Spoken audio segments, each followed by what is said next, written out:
afternoon, everyone. Welcome to Happy Healthy Hiking, just so you know you're in the correct place. My name is Kathy Waldera. I've met some of you so far, and I'd like to meet everybody I can. I am the Think Outside Saunters project coordinator at the Ice Age Trail Alliance. We work with fourth graders from across the state, and we want them to be out and happy and healthy and hiking. I have a couple, before I do the introduction, I have a couple announcements. For Saturday, we have 450 people for the dinner, if you're going to be for the dinner, and if you've been here already, they moved the room.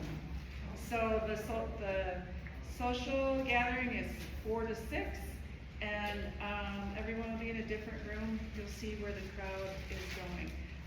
Please remember to put your phones on mute or vibrate.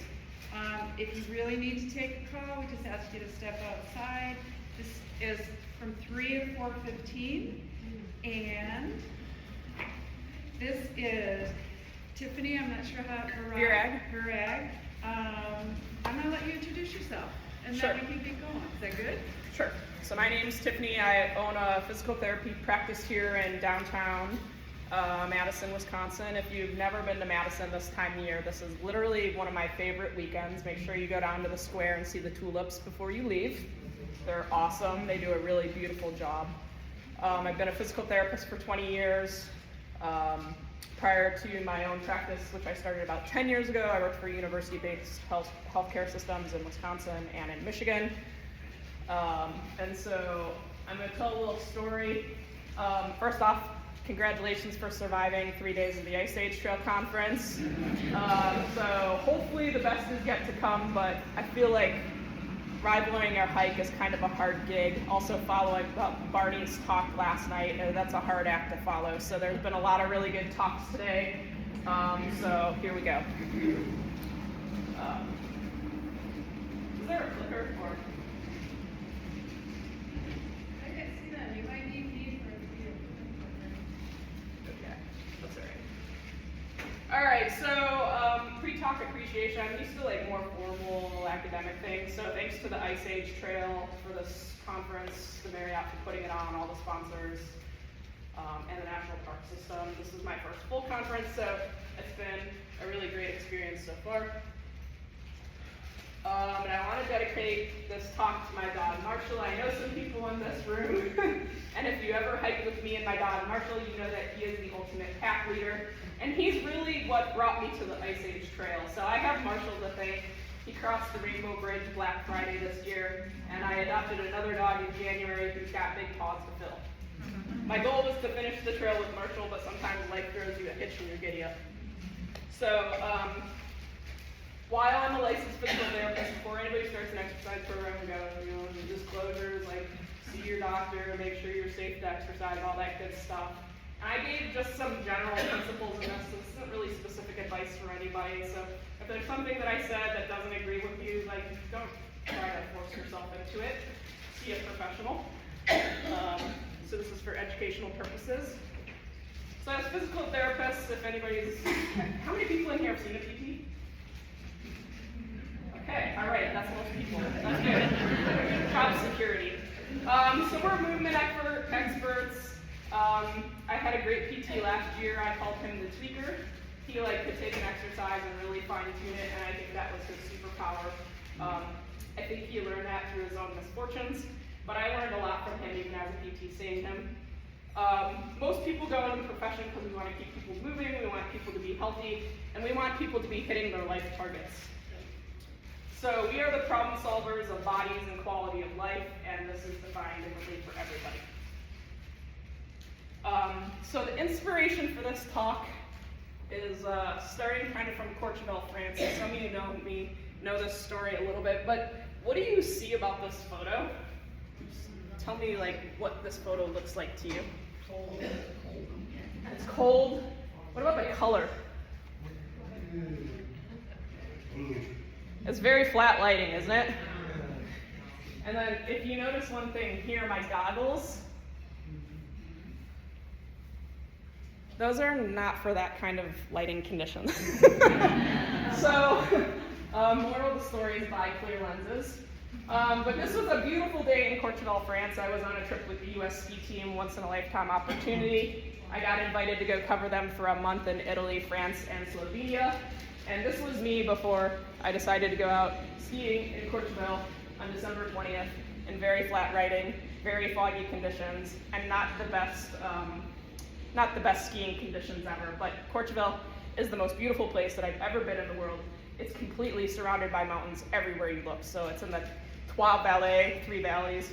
So you can ski from resort to resort to resort to resort. It's also one of the wealthiest ski cities or towns in the world. It's a lot of Russian oil money, so I'm pretty confident I'll never make it back there. And then this is the next day. So my ski trip didn't exactly go as planned. The lighting was flat. We were skiing down a hill. There was a dip and then like a little roller, and because of the inversion and the flat lighting and the fog, I couldn't see what was on the other side of that. So I carved really hard, fast and furious, and I felt my knee go. And I was still on my skis, but that caused me to fall. So I'm sliding upside down on the hill head first. So it only takes a split second when you're outdoors doing anything for things to go wrong. And we kind of learned that a little bit from the talk last night in Frode and her tooth story. They were like 1,700 miles into the trail, very good shape, and yet you can still have bad luck. So we're gonna talk a little bit about some strategies to prevent that, keep people healthy. So I went to a course in October. It's a business course called Breakthrough. It's for business owners, for PT practice owners, and one of the things that reminded me of going to this talk is we need to get out and do public speaking, not only as a community service, but we have knowledge to share with people. I was also advised to read this book in my own injury story, The Power of Story. It's an older book, but it was written by Jim Lear, and he was somebody who was originally coaching tennis professionals for free. He said, "You don't pay me until you win." And so he got hired by a lot of businesses to come in and coach executives. And a lot of the book is about what story do you want to write in your life and in business. And I think a lot of people are doing that on the Ice Age Trail. There's lots of books we read about or learned about. Some of them this weekend, Journeys North, the poem Walking earlier today, and some of you probably read Squatter, that was fairly recent. Into the Wild is pretty hilarious. And so are you going to be the next person to tell your story? And then in this room today we have April Scheel, who is blogging. And if you're not following her, you really should, because she's inspirational as all heck. And she's hiking the trail with CP, putting one foot in front of the other, getting out there, doing it. How many consecutive days are you at, April? 64? Well, it's not. Okay. Yeah, it's 64 days of walking every day somewhere, at least a mile, if not more. And her goal is to be 1,000 miles in Monty. So there's inspiration everywhere you look. Thank you, Tim. Yep. Sorry, I should probably ask you first. So, everybody's adventure is like, what do you want it to look like? This particular picture, my friend and I were the first day out on Mammoth Hike Challenge years ago, and we were the first people to go through the Algoma Chamber of Commerce. So my friend Nancy, myself, and Marshall and I all ended up on the cover of the Algoma Times. So everybody's story is going to look different. What are our goals? What are you going to use as a definition for success? What support are you going to need along the way? How are we going to reach that finish line? What conditions or circumstances will arise? And what stories will you tell? And if you went to the forum just before this with the 1,000 milers, we heard a lot of this. Hey, Tiffany, would it be easier for me to do that for you? Maybe. I can do it too, though. So I just put some reasons that came to my mind of like what inspires people to hike the Ice Age Trail. And everybody has a different philosophy behind this. Some people are doing it for mental. If you've read Squatters, it was really an internal self-healing from some abusive relationships. Some people are doing it physically. Did anybody hike with the snails? The snails? Yeah, so like Teresa and Brock. Teresa was really trying to kind of turn her lifestyle around and get into more healthy habits. People do it socially. We got some great forums. Get off the couch, 1,000-miler wannabes. Maybe you're bored. Maybe you're looking for a pre-made tourism packet, so you're looking to go to new places. Some people are monetizing on it by writing books or doing talks or maybe being influencers. And then there's probably some others. Did I miss anything? Okay. Next slide. So the moral of the story, I think we learned this in the last forum, is for hiking, just get out there and start doing it. The best way to start is just to do it. So, little Nike logo. And then we're gonna go into some stuff here. So I did some questions for the audience of people who said they were coming, and so we're gonna go through some of these things. So one of the questions that came up was, what do I do to warm up? Some people bike shuttle. I don't bike shuttle, but if you're in the mood to, bike 5 to 15 to 20 miles before you get to your start and you have that much energy in life, great. So biking is a great warm-up, and a fair number of people do self-shuttle with bikes. And then I want everybody to stand up. We're gonna start doing some stuff here. Okay, so we had our learning styles like presented this weekend. We had our reading and writing with the poetry. We had our visual with the photography. So we're gonna be the kinesthetic group. The hikers were also kinesthetic. So one of the questions came up for warm-ups. So I put together an easy list. So first off, everybody stick your arms out. I do this with my toddlers in ski lessons. Do an airplane. Make sure you're not hitting your neighbor. Give yourself space to move. All right, everybody passes. Okay, so some easy things you can do is walking on your toes. It can be in place. It can be moving, so everyone walk around on their toes. If you're having issues with this, then maybe don't. And then you can walk on your heels. Try to keep your toes off the ground. Okay? And then we're going to go into a march in place. So these are just some simple things you can do when you get out of the car if you're stiff from driving to your destination. Duck walk. PTs are really good at making people look dumb. So we're going to do like a little squatty walk. We have to stick our feet out. You don't necessarily have to stick your feet out. It's just like, you're doing a little bit of a bouncy walk, trying to get your joints like warmed up. Used to prepare them for like absorbing shock as you hike. You can do a walking kick. This is a watch out for your neighbor unless you don't like them. So these are just a couple ideas, like a hip swing. You can either do front back, again, watch out for your neighbor. So you can do something like this, grabbing onto a tree, or you can go sideways. If you got tight hips, again, if it hurts, I maybe wouldn't do it. Lunges are a little bit more deep than a duck walk. We have some butt kicks, so you can kick your own pants, kick yourself in your own pants. Hip cars are kind of like making a circle.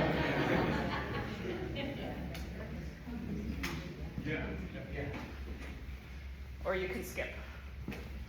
Okay? So you can pick 1 or 2 or 3 or 10 of those things. I'd probably just, see what works for you, play around with it. If you want to pick the next slide. I gave everybody, do they have access to the slideshows? No. Okay, so just so everyone knows, we're talking way back, we're figuring it out with the notes and everything, how we can share that on Hoover. Okay, so at the end, I'm going to have like my social media stuff. So if you want to send me a message through there, I can send these to you, or I can send you the PowerPoint. But I made this program that I use in my business is called MedBridge app. The URL is there. If you go to that website and you put in that access code, again, I kind of just made a generic warm-up for people, you will get videos of everything that we just did. So in an hour 15 talk, I'm not going to have people do this stuff like for 3 minutes. It's just a quick and kind of dirty and move on. So you can go through this if you want, and you can pick and choose. You can print it out. So that's your dynamic warm-up, okay? Oh, okay, everybody, stretching.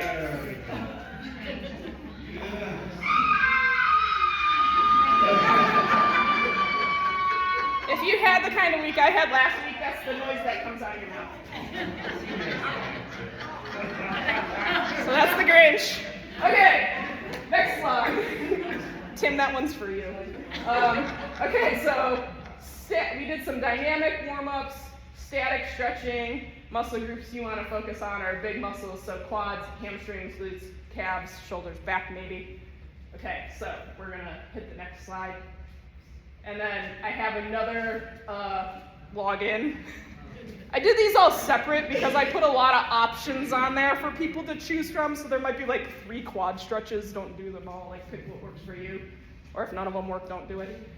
Wait, go back. Okay, so again, everybody stand up. Okay, so quads, the muscles on the front of your leg are kind of your powerhouse. So a standing quad stretch, you can grab a foot, pull your heel to your butt. This is one option.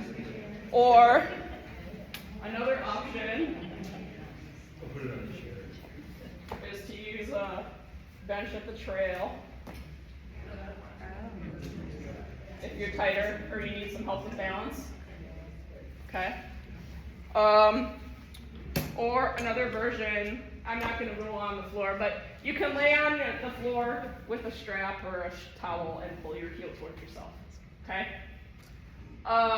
Same thing with the hamstring, the muscles in the back of your leg. You can lay on the floor, use a towel, pull your leg up towards you. Ways that are going to be easier to do it on a trail. Prop your foot up on something, so pick a chair near you.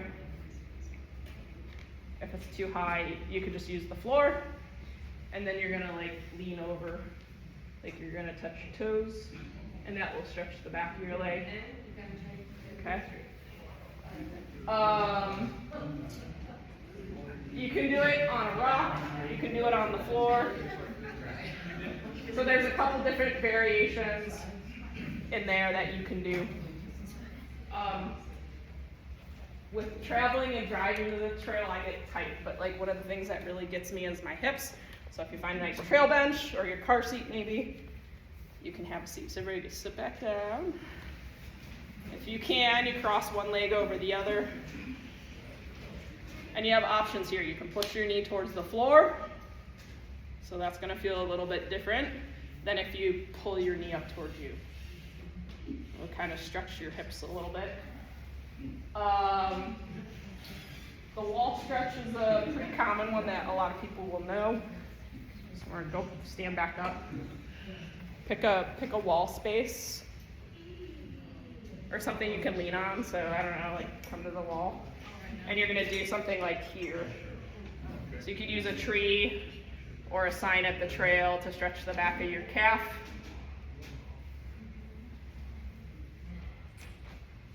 Okay, and then you can bring that foot in a little bit and bend both knees, and I'll stretch it a little bit lower. So you're like here.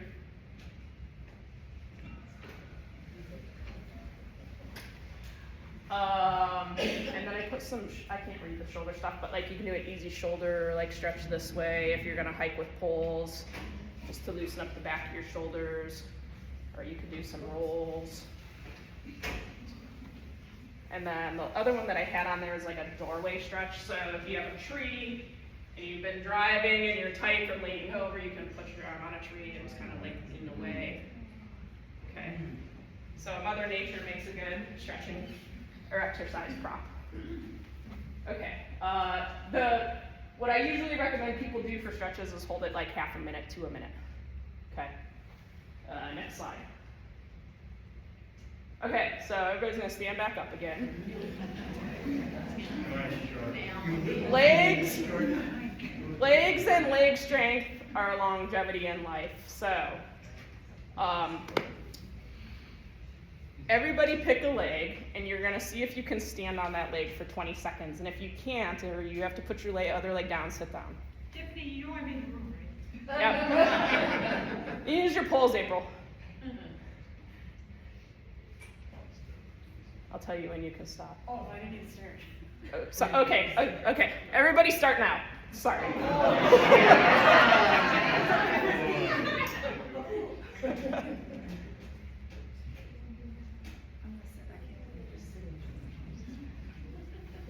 Okay, 5 seconds left. Who's still standing? Who's gonna make it to 20? Okay. If you're still standing, you can go ahead and have a seat. So 20 seconds on a single leg is healthy, normal balance. If you didn't make it quite that long, that's okay. You can always work on your balance and improve it, so let me give you some strategies for that. I ate it really hard twice before my knee injury on the trail. I slipped down a wet boardwalk with Nola. Do you remember that? Yeah, I banana peeled it right at the end of the boardwalk, like boom. Luckily I was okay, but even if you have good balance, you can fall pretty easily on the trail. The boardwalks get really wet in the fall.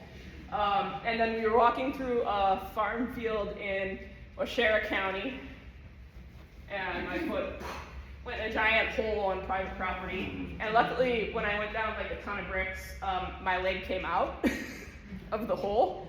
And so I didn't hurt myself, but I fell hard enough that it triggered a fall alert on my Apple Watch. So some exercises that you can do if everybody wants to stand up. Sure. So I'm going to give you kind of a progression. So from standing, start with your feet together. Okay? So that's kind of a one way you can start working on it. You can add things to this to make it harder, like turning your head side to side. You can look up, down.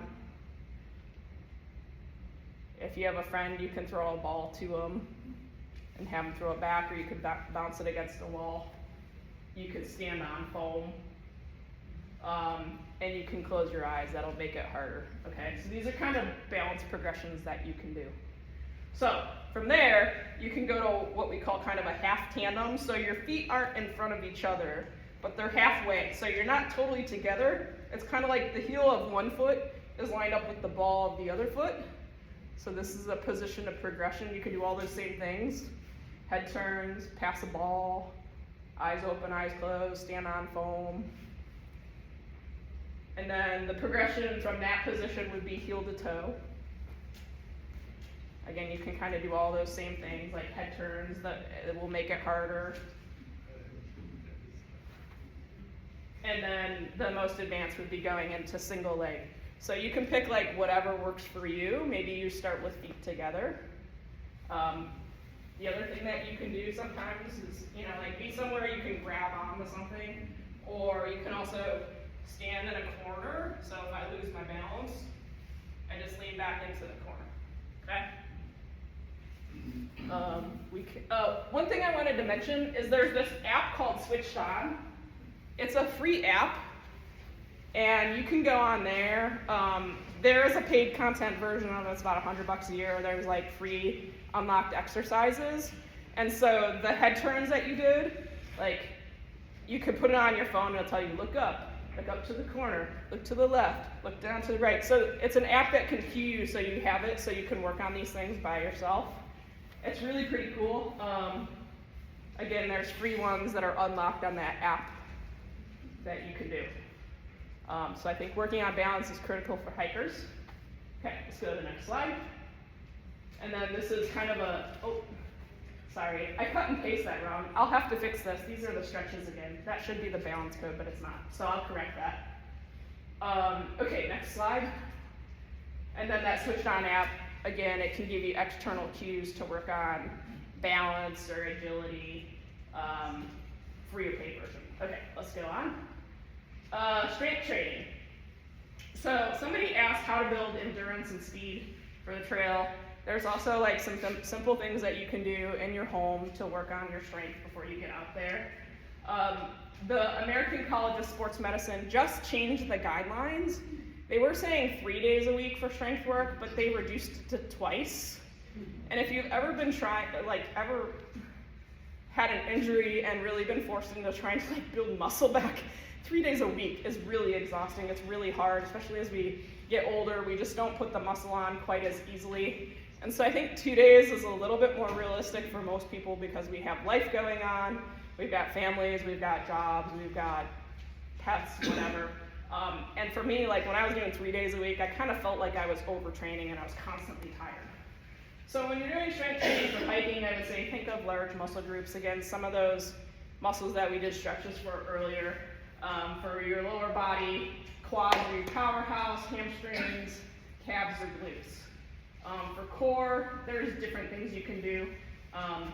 Dead bugs, planks, tail off press. These things are all going to be in a MedBridge code. Bicep curls for upper body, like a tricep press, rows or pull downs. So, yeah, good question. So let's go to the next slide.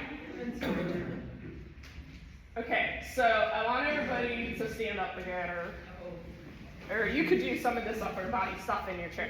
But a bicep curl is just like simple picking something up that's a weight and doing single arm. Okay, so this works your like front of your arm. A standing over tricep is something like this. So that'll work the back of your arm. And this is really, if you're hiking with poles, this is your powerhouse for your poles or your biceps, triceps. A row is a little bit more mid-back. So, you could use, if you don't have weights, you could do like a half gallon of milk is 4 pounds, a gallon is 8 pounds, or your water bottle. And then like a lat pull down would be easiest with like a band, but you're doing like a pulling motion this way, okay?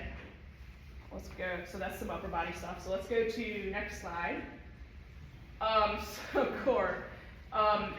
I'm not gonna have people get on the ground to do this, but if you're laying on the floor and you're doing an opposite arm and leg, this is a dead bug, okay? A bird dog, I'll demonstrate because you asked, is the opposite from 4-point, okay? A bridge is laying on your back, lifting your hips up. Or if you have a band at home, you can put it off to the side. You're putting some tension on the band, and you're like here. Okay, so you're trying to resist the band pulling. Again, there's videos of this stuff if you go to MedBridge. Okay, so legs. Every day is leg day because leg strength is longevity in life. So grab some wall space.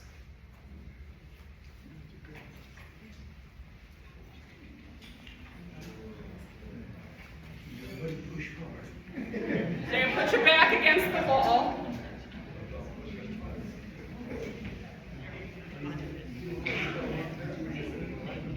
Yeah. Okay, everybody that wants to do wall sits ready. You're going to slide your hips down the wall, just this to wherever it's comfortable for you, and then you're gonna hold it. 30 seconds. Uh-oh. You got a door opening back there. Are you okay? Oh my goodness.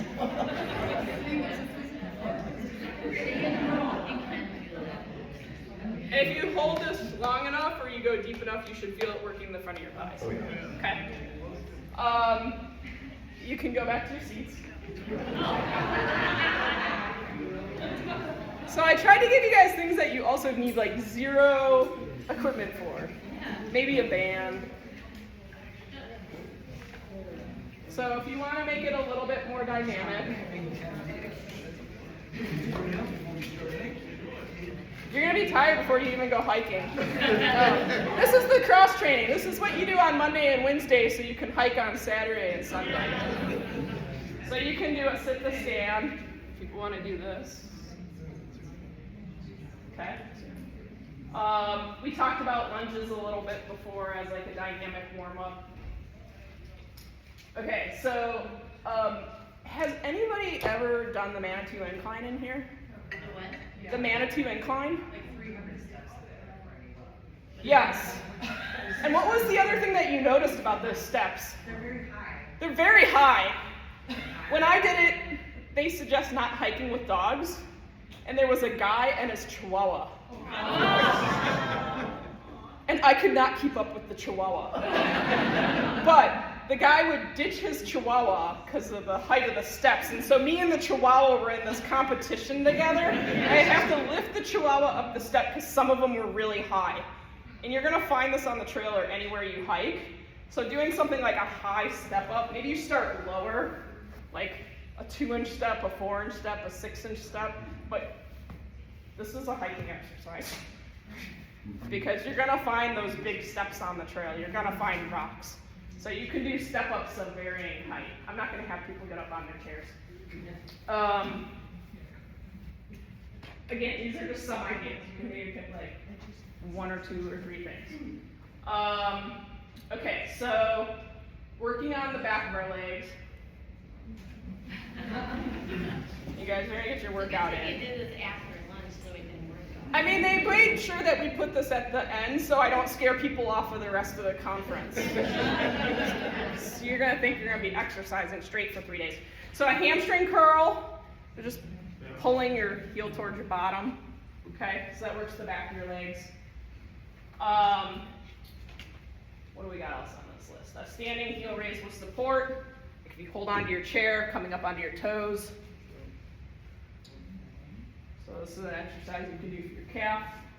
If you have a loop, you can do like a sidestepping with the loop to work your hips, or diagonal with a loop, or backwards. Okay, so those are some hip exercises you can do. What do you mean a loop? A TheraBand. So if I had like a band around my legs. Okay. You can do it without too. It's still working balance, quads, hamstrings, hips. But if you have like a little TheraBand or resistance band, you can put that around your knees. Okay, let's go to the next slide. Okay, so somebody asked about heart rate training zones and cardiovascular. Who was it? All right, this was great because I was not going to go here, and I was like, should I make people do math? So anyways, if you have a smartwatch, Apple or a Garmin, this will do the work for you, but I wanted to talk about it quickly, and I'm not going to make you do elementary math because we're on limited time. But to find your max heart rate, it's this 220 minus age. So to make math easy, hypothetically, 220, if I was 50, would be 170, would be the maximum I would ever want my heart rate to be exercising. Now, there are times you might be above that if you're getting chased by a bear. But in training, you don't want to go above this. Okay, let's go to the next slide. There's 5 zones. So zone 1 through 5. 1 is kind of your warm-up, your recovery. That's 50 to 60% of that number. Okay, so your 220 minus your age times 0.5 or 0.6. That's your zone 1, okay? Endurance fat burning, 60 to 70% of that max heart rate. Okay, so this is like light. Now, where you probably want to be training for hiking is into this aerobic fitness. 70 to 80% of your max heart rate. Hard if you're doing intervals, like you're running, you're training for something, biking. That's 80 to 90%. You don't want to spend a lot of time there, but if you're trying to really increase like power, endurance, performance, that's where you're going to be. I don't think any of us are going to be there for hiking, but maybe you're going to get there if you're walking up a really steep incline, but that's going to be transient. That's not where you want to spend your whole hike, okay? And then we really should probably not be at 90 to 100 hiking, but again, if you're on like a really challenging hill going uphill or downhill, you might be there, but again, it should be like short-lived, okay? So let's go on. This was some math examples. Again, I can send this to people if you want. Let's go one more slide further. Oh, one more further. Okay, there's your math done for you. So, 50-year-old, here's our training zone. 1, 2, 3, 4, 5, 55. Okay, so you can look at this chart and you can look at your heart rate monitor on your watch, if you have a watch, and you can know like if I'm training to work up on my hike distances, you want to be somewhere in here. Cardio training endurance, okay? I don't know that the method matters, whether it be walking or biking or elliptical. Like we're not always going to be out at the trail every day, so maybe you find another form of cardio that you can complement your hiking with. It'll also, again, help you to stay healthy because you're not overusing the same muscles all the time. Does that make sense? If you don't have a smartwatch, you can buy a pulse ox on Amazon. It's like a little clip-on thing that you put on your finger and it reads your heart rate. They're about 20 bucks. So, you know, Apple Watches, Garmin watches, Fitbits, a lot more money if you're on a budget. You can either take your own pulse or you can get a pulse ox, okay? All right, let's go to the next slide. And then recovering from hikes. So this is a rabbit hole you probably don't want to get going down too much because there's so much out there these days and it's marketed all over social media and the internet. So good old ice and heat, if you have swelling or inflammation, ice is a vasoconstrictor, so it helps to decrease swelling. If you have arthritis, maybe you want to heat because maybe you want to get blood flow to that area and warm it up. Arthritis tends to like heat. Acute injuries, like new injuries, ice is a little better. They don't really go by these principles in Europe. This is kind of an American thing. Nowadays we have foam rollers. I gave you some stretches you can do before or after. There's, I should have put a picture on this of this space, I call them space pants, but they're sleeves that you can pull up on your leg and it's got a pump and it will like literally create compression in varying zones going up your leg to do a lymphatic flush. So these are great if your like legs are smoked. I did a trail run many years ago that was a 6-hour event. And I went home and I ran my lymphatic sleeves like 2 or 3 times. And it was crazy, my legs felt fresh the next day. I just pumped all that lactic acid and all those toxins out of my leg that I did and earned building up by running for 6 hours. There's knockoff brands on Amazon. You can get them a couple $100 now, $200, $300. The Normatex are kind of the original brand name version. Red light's really popular these days. There's panels. If you have a panel, you want eye protection. There's also smaller units that you can clip on a joint. I have a Kineon. There's a discount code if you want to buy one. They like guarantee it. I think they give you a 30-day test run on it. The red light for me really helped my knee after my injury and my surgery. So I think for arthritic issues or if you're trying to increase blood flow, red light, there is evidence coming out that it's helpful. How does it work? I mean, do you like just look at a red light or what do you do? No, it's a small device that, are you able to go to the internet? There's like 3 little units and they have lights in them. And it's like a combination of certain wavelength of red light and laser. And so you clip it around a joint and there's like, you know, maybe you have a pod here and here. And so that light penetrates the joint to try to increase blood flow to it. And you can leave it for a certain amount of time? And you can set it for like a 5, 10, or 15 minute timer. Red light therapy? Yeah, you could, if you just Google red light therapy, we'll probably find a bunch of different products. Oh, those are those face masks. Yeah, you do see them for face masks, but again, you want to use eye protection for some of them. Yeah. There's a bunch of salons in my area. I live up in northwestern Wisconsin. Yes. That offer. Yes, there are a lot of businesses now offering red light services, but they're also, you know, like, Kind of spending. yeah, depending on the how often you're going to do it, it might just be cheaper to buy like a $300 unit than to pay a business.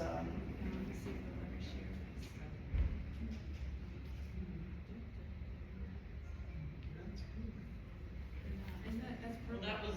That's all right. We can just, Yeah, don't worry about it. it's not. You can Google red light and you'll find all sorts of And options. if you've seen it on TV, it's like those mask things. Yeah, there's They some show for the like face. facial aesthetics to decrease wrinkles. There's some aimed more for orthopedics. There's some, you know, for whole body blood flow. Yeah. There's the lamp too.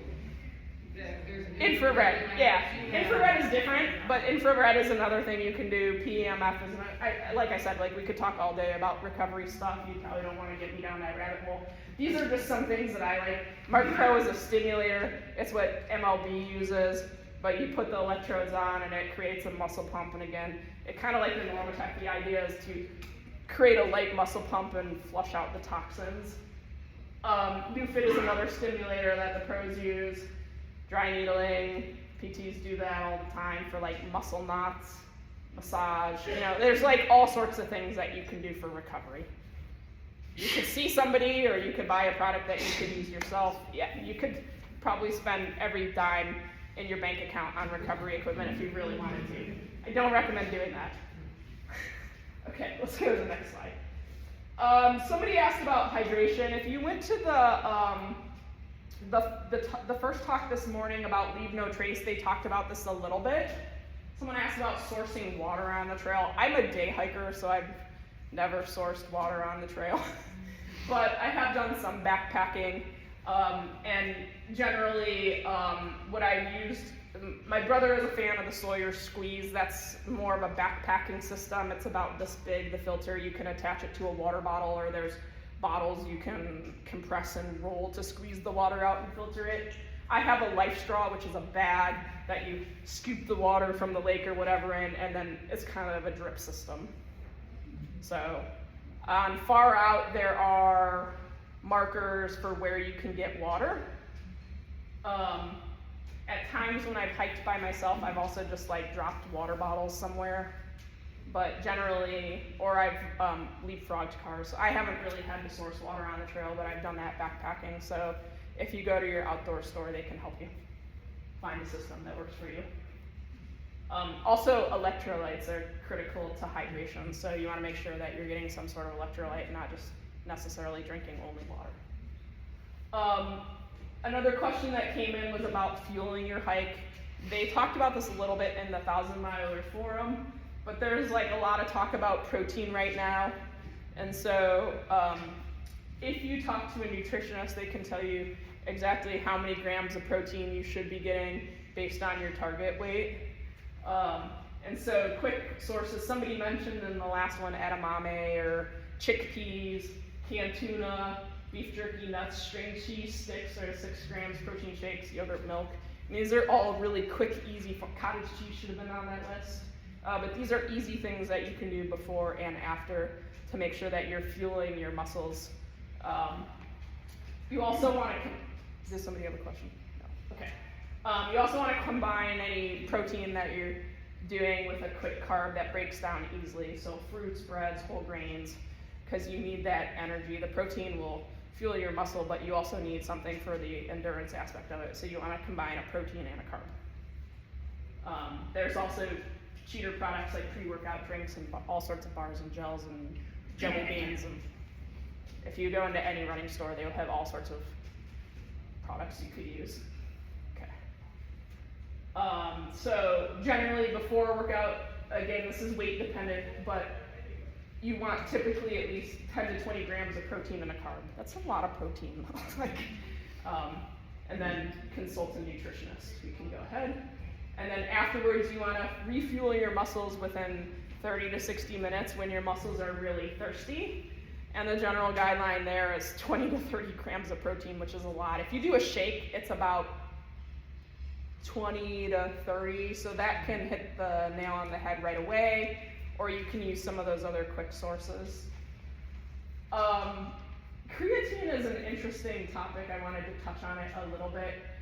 You need to make sure your kidneys are safe for creatine, and you need to make sure that you're drinking lots of water. But there is some research and evidence for building muscle using creatine. Especially as we age, it gets harder to hypertrophy and put on muscle. So creatine can help avoid muscle loss with aging. It's also a recovery substance that we can use after a workout to fuel our muscles and again help that muscle to regenerate and feel a little bit fresher sooner. So that could also fall into a recovery category. Yeah. When you're giving these, what kind of a hike are we doing? Are we doing like a 15-mile hike or a 3-mile hike? That's a great question. So like I would do this for longer stuff. If I was just going out for like an easy afternoon with my dog, I wouldn't worry so much about this. But if I'm doing like an all-day sort of hike, that's where you want to pay a little bit more attention to like building that reserve back up, especially if you're hiking consecutive days. And then again, there's all sorts of recovery products. If you go to REI or any running store or any sports training store, bike store, whatever. Okay, let's go on. So trust for success. I firmly believe this statement. There's no bad weather, only bad running. I have hiked the Ice Age Trail in some really crazy weather. Like, does anybody here know Laura Heine? She's a 1,000 miler. She's done a couple. Have you ever hiked with Laura? Yes. Okay, so a couple years ago, Laura and I had this brilliant idea to do a weekend of camping, and the first day was beautiful, and we had some other people, and they all disappeared the second day because it was torrential downpour and like 40 degrees. And if you ever hiked with Laura, you know this is an all-day affair, and it's fast. And so I have a Gore-Tex coat, and I was wearing Gore-Tex shoes, so stuff that should be water-resistant, water-repellent, and I was soaked to the bone. By the end, there was just nothing anybody could have done that day to stay dry other than just not to go hiking. But there's a lot of good products on the market. Somebody that I was talking to yesterday had gone out and done the Indian Lake segment and then needed to go buy new shoes afterwards. Has anybody hiked Indian Lake? It is never dry. Yeah. So I made this mistake on a trip of packing like 1 or 2 pairs of shoes, and like I think if you're gonna do like a couple days, give yourself options depending on the weather, the terrain, how far you're going, if your shoes get soaked. Maybe you thought your shoes were okay, but you get out there and you're leapfrogging cars and you're not, these running shoes are shot, I need to change shoes. Or maybe it's just good to change midway if you have that opportunity to give your body like a break from what you've been wearing. So for the Ice Age Trail, like if you've hiked Kettle North, like that's very rocky and rooty and uneven. I would definitely recommend boots for. But a lot of it I just hike in running shoes, like trail running shoes. But again, take a couple options in case you get there and you're like, you know what, my running shoes aren't appropriate for this, I need a boot. Have that available.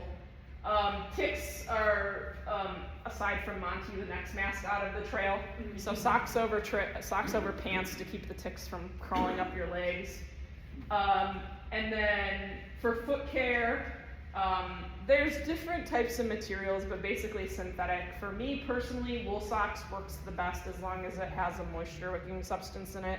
And they said this in the Leave No Trace, but the other thing I love about wool is it's got like a huge temperature range. And it depends on the thickness of the wool. So like thin wool is really great for the summer. Like, you know, you can get really thin socks. You can also get really thick warm socks. But wool, I think for me, is the best for like blister friction prevention. You can also, this is a running trick where you wear 2 pairs of socks to decrease the friction. There's a company called Double Layer. They make double layer socks in merino and in just synthetic, but like I always hike in wool, so yeah. My feet are so thin on the bottom. I'm a runner, so I put the running fit dry socks and then do the wool socks. Yep. And it helps with the moisture and those. Correct. And I think when you do that, you want like typically a thinner sock. You don't want to wear like a really bulky running sock and a bulky wool sock. You want kind of thinner ones, like at least the base layer. Yep. So I also use toe socks because I can get blisters between Yes. my toe and Thank you for that, because I have never tried those, but some people swear by them. The other thing I would say is lube is your friend for your feet. I typically have a small tub of like petroleum jelly or Body Glide that I leave in my pack, and I get to the trail and I'm like, okay, where do I get hot spots? And like if you use petroleum jelly is the cheapest. Body Glide, there's all sorts of like sport lubricants you can buy. Again, if you go to a running store or REI, they'll have plenty of options. Some of them have really goofy names. But that will help decrease the friction too. And you can use it on their feet. Some people use it in other areas that they rub, like between their thighs or maybe from like a sports bra. Or so if you have areas that chafe, those are great.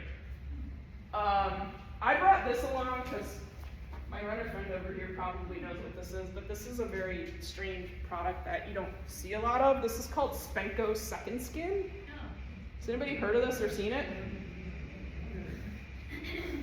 So I survived college Division I running with this, and my athletic trainers were like mind-boggled as to, I probably spent thousands of dollars on the athletic department budget on this.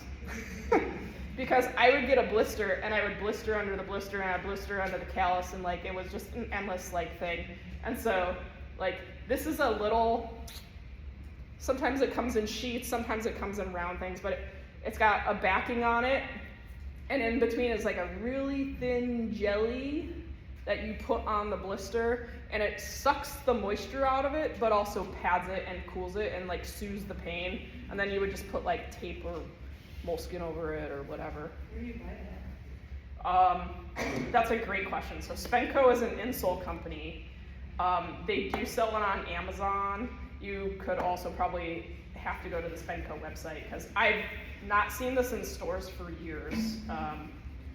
But the other thing with this is once you open it, it will dry out. Like this container's closed, so I'm not gonna open it. But you can just add a little like saline or distilled water, and that'll rehydrate them. So. But this stuff, if you get blisters and you need to keep going, like this is your friend. This thing got me through college. Is that similar to Compeed? I'm not familiar with that. I don't even know if they have it in the US. They had it all over Spain and Portugal when I was there last year. They were like blister bandages, and there was something weird in them, like you put them on your blister and then you just left it there until it came off. So it could be on there for days, but it like padded it. Yeah, this stuff will dry out once you open it to air, so it's probably good for like 24 hours, but it sounds similar. Yeah, there's also like if you go to Amazon, you search blister care, there's other products, but like in my opinion, I've tried most of them and Spenco's the best. Okay, let's go on. Ice Age Trail, bugs, ticks. In the summer, I usually have a bug net thrown in my bag.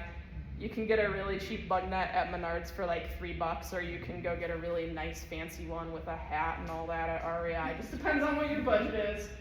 I also like a buff, and I spray my buff with permethrin.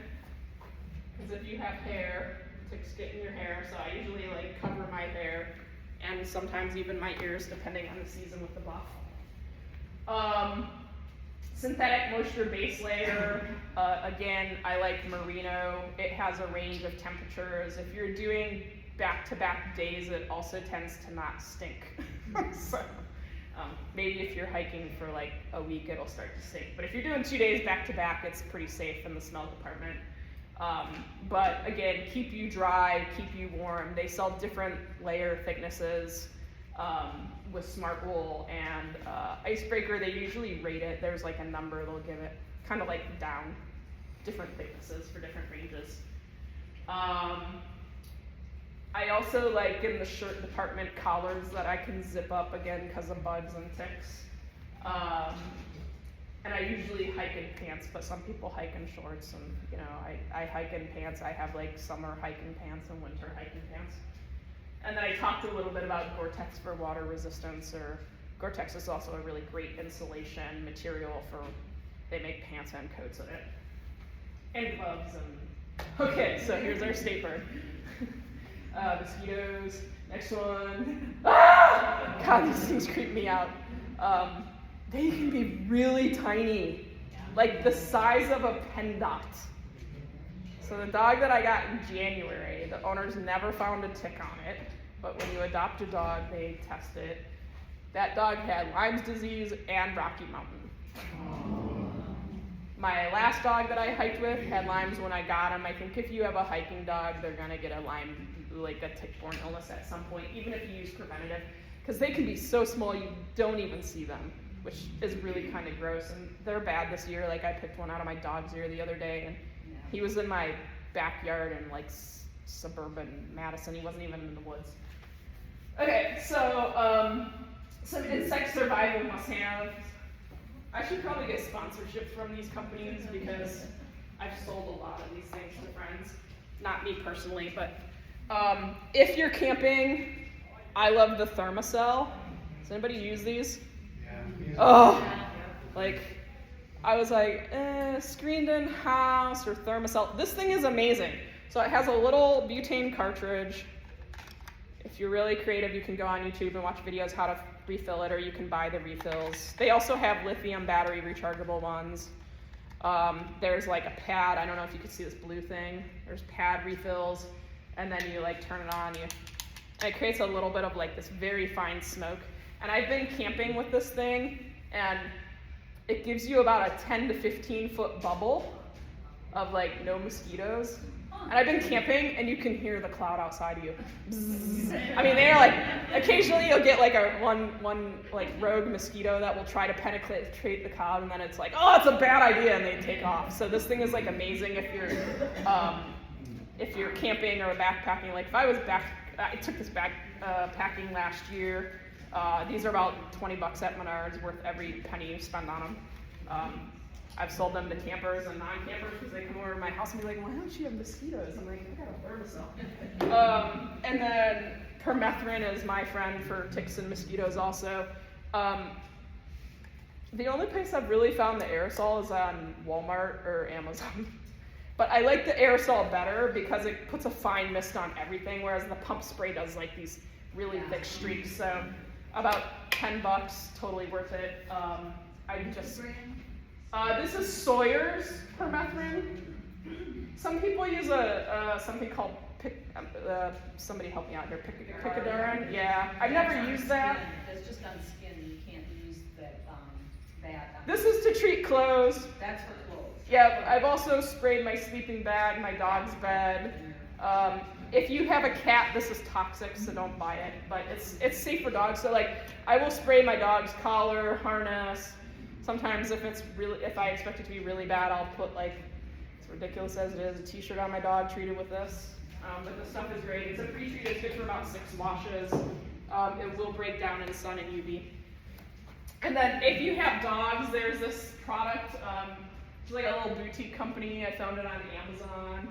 It smells a little bit like hippie patchouli. But this is a natural spray for dogs, and when I've used it, I have found fewer things attaching to my dog's ticks, small no-see-ums, flies, mosquitoes. It's not perfect, but again, if I know it's going to be really bad, I will like spray my dog's legs with this stuff. So that's a doggy safe one. Another thing. Yeah. There's a company called Insect Shield that Yes. you can send clothing to them and they will Yes. treat it for you if you don't want to handle that stuff yourself. Thank you. Yeah, there's a company. So They Insect also Shield. They also sell socks and bandanas. There's some companies that you can buy clothes from treated also. Yeah, I think if you go to your local outdoor reseller, they can probably help you out. But that's good. Thank you. Yeah. For dog people, there's also it's called Wonderside, Yes. and a lot of the local pet stores. Yep. That's another one. They also sell like collars, like plastic collars that are treated for dogs that have like tick stuff on it. I've never used those, but they get decent reviews. I just kind of like the Nantucket spider. I was on a trip and I was like, oh no, I'm out of bug spray. I guess I'll try the dogs. It worked fine. I didn't come out with 4 legs and a tail. Okay, so a couple of people asked this question, how do I stay safe hiking alone?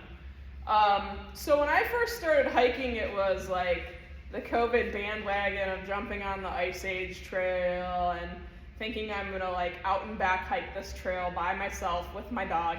And it took me a long time to do Dane County because it was not 40 miles or 45 miles, it was 90.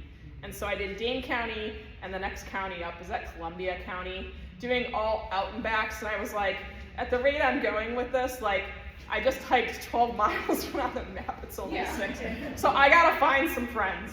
I thought I was gonna hike alone. I also have had some really weird encounters on the Ice Age Trail. Hopefully nobody else has had those, but I've had some encounters to where I'm just like,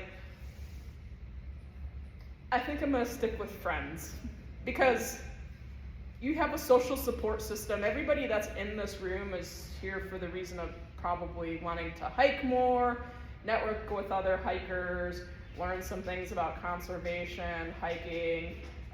There's plenty of people that you can get out there with and hike with. Get Off the Couch is a great group. They talked about that a little bit in the forum just before this. And 1,000 Miler Wannabes. And also chapter events. I met Tim and Mindy in Landglade, how many years was that ago? 3 years? I had never met these people, but I showed up and camped with them, and we're still friends today. So the chapter events are great. They do a really nice job, like events like this, they shuttle.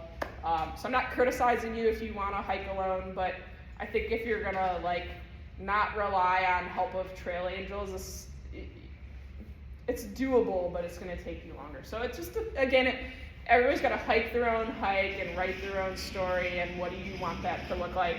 And I thought initially I was gonna hike alone, but then I was like, I am never gonna finish this if I don't find help. So they talked about this in the talk this morning about No Trace. This is a Garmin Mini. They also have a larger one that has a map on it. The larger one with the map that I learned today is people can see where you're at on the trail.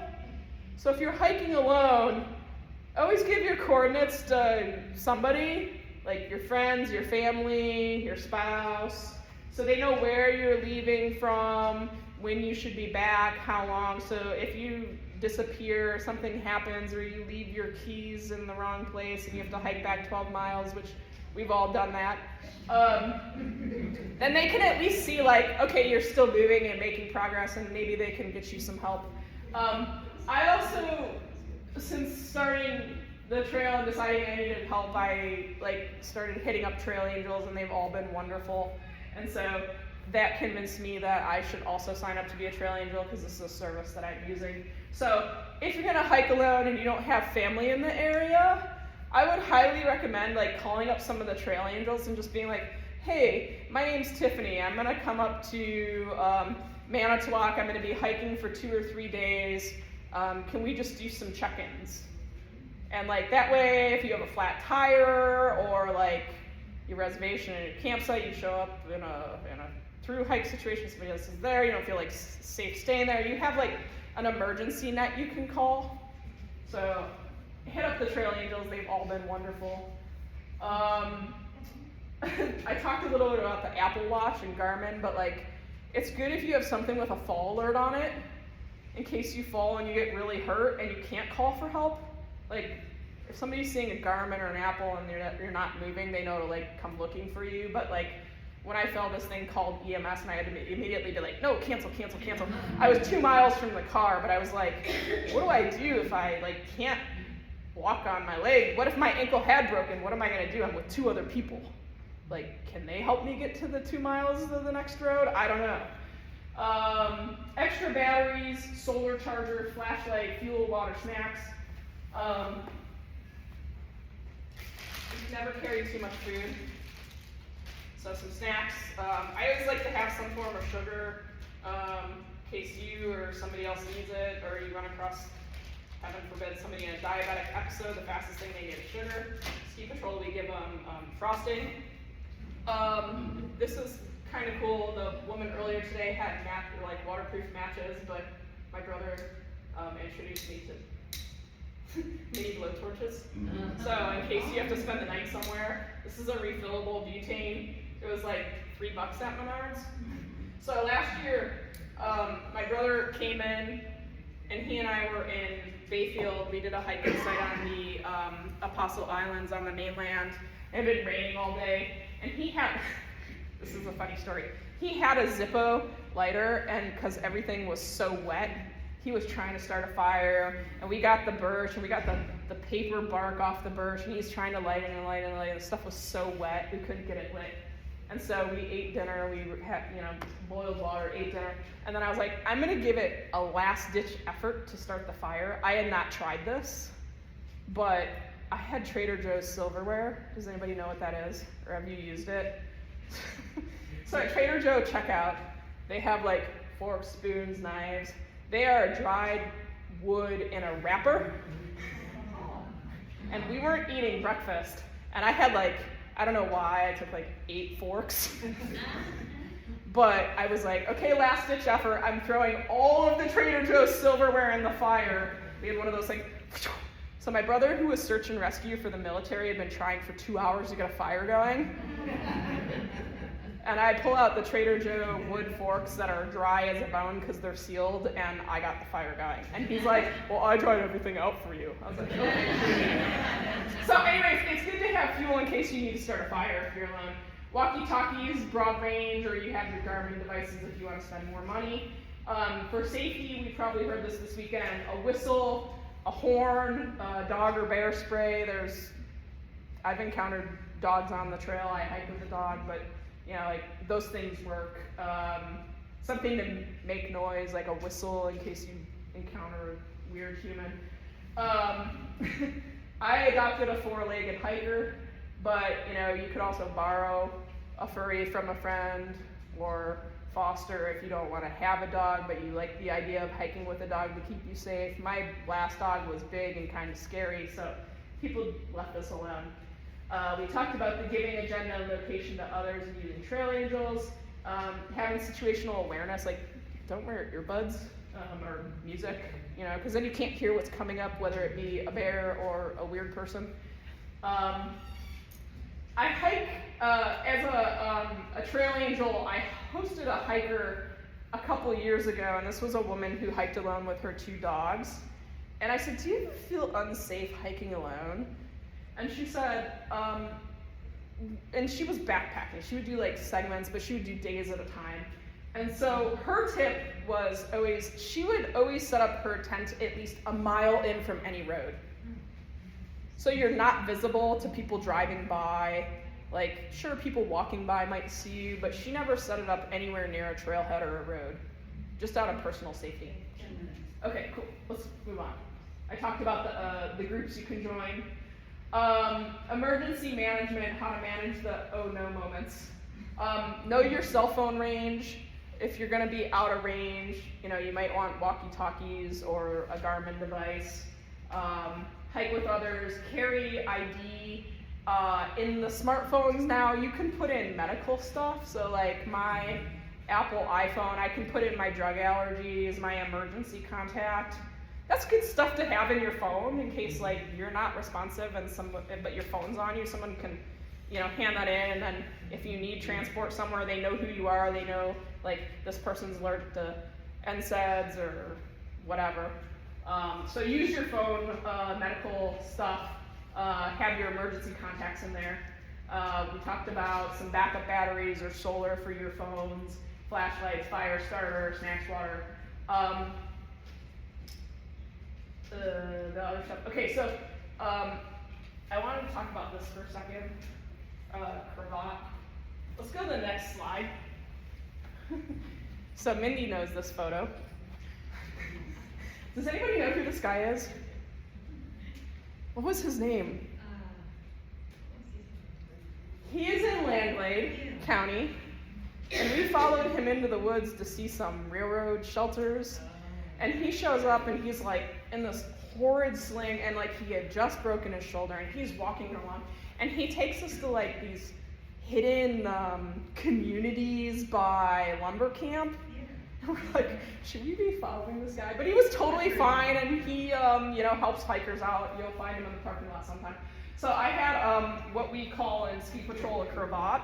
It's a very sophisticated name for a piece of old sheet cut into a triangle. So as you'll notice, maybe this matches. So his sling didn't fit him, so I made him one in the parking lot. So you can do a lot with these things. The bandanas also. And then, one of the things, I decided to be a ski patroller because of hiking, and I realized with the trail you can get out there and like maybe, it's going to take time for people to rescue you, so maybe you should be able to problem solve a little bit. But you can make a cravat like this, and you can do all sorts of things with this. But here's some, you can do CPR first aid, wilderness NOLS, ski bike patrol, EMT paramedic training if you want to learn more. Let's go on. How much time do we have? We have 6 minutes. Okay, so these are my ways to find me if you want a copy of this presentation and these codes. I want to do something really quick. I didn't know if I'd have time for this. So some other emergency things I carry in my pack. Gloves. I was hiking at Devil's Lake once. Somebody fell off a rock. Head bleed. You want gloves to protect yourself and that person.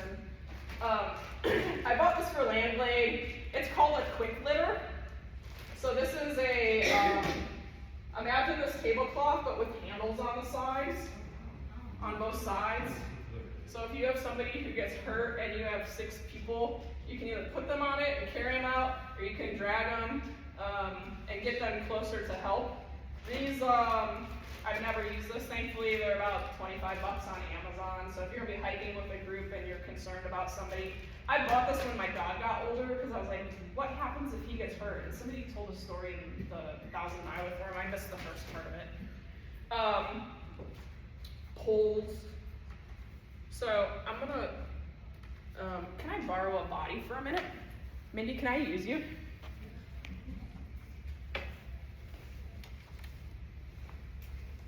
We're gonna pretend Mindy hasn't been doing. So Mindy, go ahead and just have a seat in one of these chairs. Okay, so Mindy fell, her knee is injured, so we're gonna like get your leg up here. So if you have hiking poles and you have scarves, can you hold this for me? I'm gonna make my cravat here, so.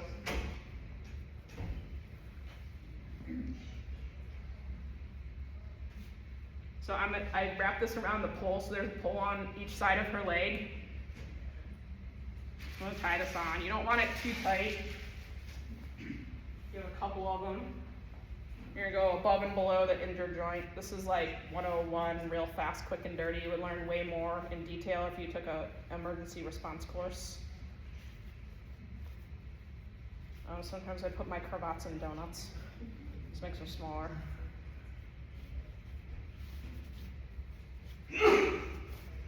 So I have one just below the joint. I'm gonna tie one just above. She should be able to feel her toes. If she's getting numb toes and can't feel them, then I tie it too tight.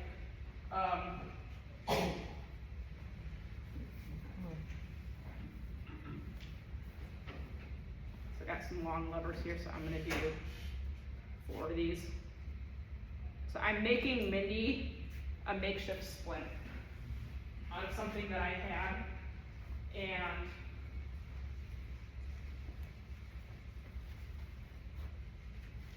this is like if you need to get somebody out and you called for emergency and they're like 2 hours away or an hour away. So I'm gonna go a little higher. So you can use branches, you can use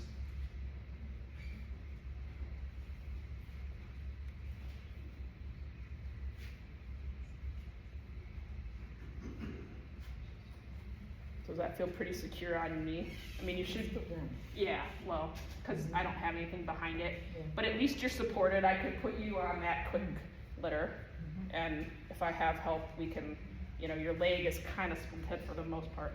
We can get you out. You can also, sheets of cardboard work well, or you can buy quick splints. So, did you guys see what I did here? Yep. Or do you want to come look at Mindy's leg? There it is. So if I had, so she could still bend with this because there's nothing underneath it. But like if you had a third hiking pole, you could also add a third hiking pole underneath. Okay, so all I did was like tie the poles on. Okay. So you can, like if you have an injury, it's easy to kind of figure out a makeshift splint if you have like sticks or poles, but you would still, call for help. Okay. We can untie Mindy from the hiking pole splint. All those bandanas we get at dinner tonight. Yeah, so you can use those as a makeshift cravat or to help splint something. Okay, so these are ways to get a hold of me if you have questions. And then next slide. Thanks again, everybody who came. Hopefully you learned something from being here. You can reach out to me if you want like specific training plans for hiking or injury prevention ideas or physical therapy needs. I put my website on there and my account creation. And I think that's it.